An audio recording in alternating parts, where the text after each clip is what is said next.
घरात घुसून काजळे कुटुंबियांना जबरी मारहाण, घटना सीसीटीव्हीमध्ये कैद।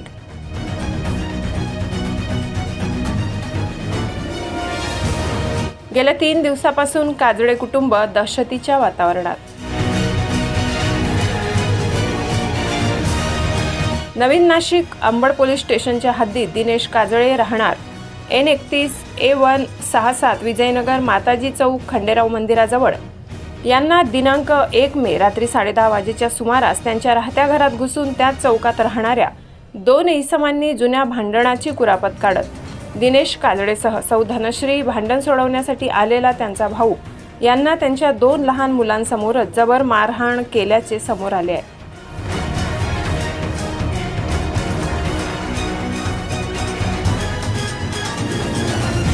दिनेशच्या उजव्या डोळ्याला या मारहाणीत जबर दुखापत झाली असून तो सध्या लेखानगर येथील लाईफ केअर हॉस्पिटलमध्ये उपचार घेत आहे।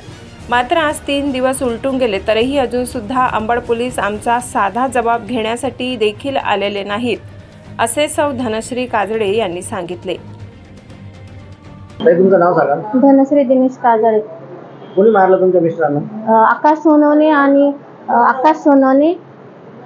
आणि स्वप्नील सोनवणे।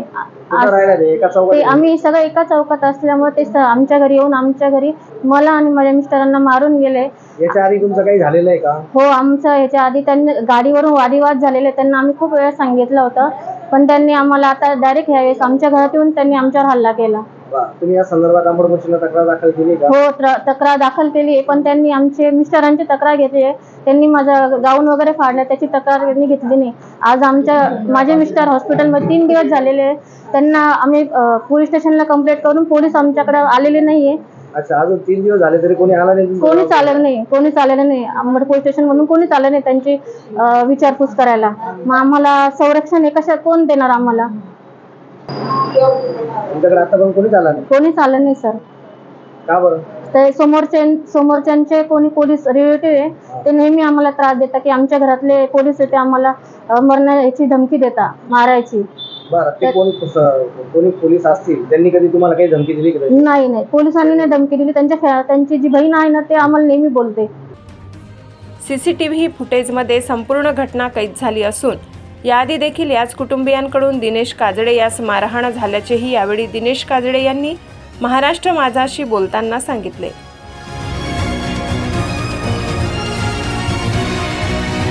दिनेश अरुण काजळे। काय झालं सगळा प्रकार तुमच्यासोबत? कोणी मारले? मी 1 तारखेला संध्याकाळी विजयनगर स्टॉपवरून खाली आलो आणि घरामध्ये वरती येऊन बसलो, तर समोरचे जे घर आहे त्यांचं नाव सोनवणे, स्वप्नील सोनवणे, आकाश सोनवणे, या दोघांनी वरती येऊन मला धमकी दिली का बा तू माझ्या बायकोला कट मारला, पण माझं त्यांचं काही झालंच नाही कुठे। मी माझी गाडी घेऊन घरी येऊन लावली आणि त्यांनी मला घरात येऊन मारझोड केली। माझा पाय वडला जिन्यातून, अक्षरशः पाय एकदम फ्रॅक्चर सारखं होऊन गेलाय। खूप मारलं त्यांनी आम्हाला।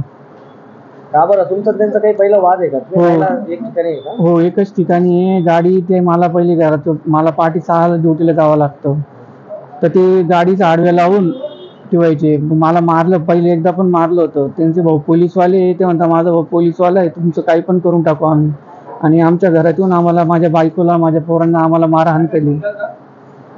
सीसीटीव्ही फुटेजमध्ये बरंच काही दिसतंय, तुमच्या घरात येऊन त्यांनी तुम्हाला मारहाण केली। या संदर्भात तुम्ही अंबड पोलिसांना काही तक्रार वगैरे? आम्ही तक्रार द्यायला गेल्यानंतर ते म्हणे का बुवा तुम्हाला आताच यायला टाइम भेटला का? तर त्यावेळेस मला माझी मिसेस पहिले दवाखान्यात घेऊन गेली, मग पोलीस स्टेशनला घेऊन गेली। तिची कंप्लेंट नाही घेतली, फक्त माझीच कंप्लेंट घेतली त्यांनी। ते समोरच्यांना काय अटक वगैरे? काहीच नाही, अटक वगैरे काहीच नाही। ते म्हणतात आमचा भाऊ पोलीसवाला, आम्हाला कोणीच काही नाही करू शकत। पोलीस प्रशासनाकडे तुमची काय मागणी? एवढीच का सर्वांना सारखाच न्याय द्या। त्यांना ते जर खोटे असतील तर त्यांना खोटं ठरवा, आम्ही खोटं असेल तर मला खोटं ठरवा। माझ्याकडे सगळं रेकॉर्डिंग आहे, तरी मला घरात येऊन मारझोड करून गेली। सध्या तुम्हाला काही त्रास होतोय का? हो, माझ्या डोळ्यावर त्यांनी मारलं ना, पूर्ण एक बाजू माझी दुखू राहिली, मला डोळा एकदम त्रास होतो, एक बाजूला कमी दिसतंय मला। ब्लडिंग वगैरे पण? हो, ब्लडिंग झालं होतं माझं, ते आता पुसलं डॉक्टरने। असे कोणाच्या घरात घुसून जबर मारहाण करणाऱ्यांवर अंबड पोलीस काय कारवाई करतील हे देखील आता बघणे महत्त्वाचे ठरणार आहे. महाराष्ट्र माझा न्यूजसाठी वृत्तसंकलन विभाग, नाशिक.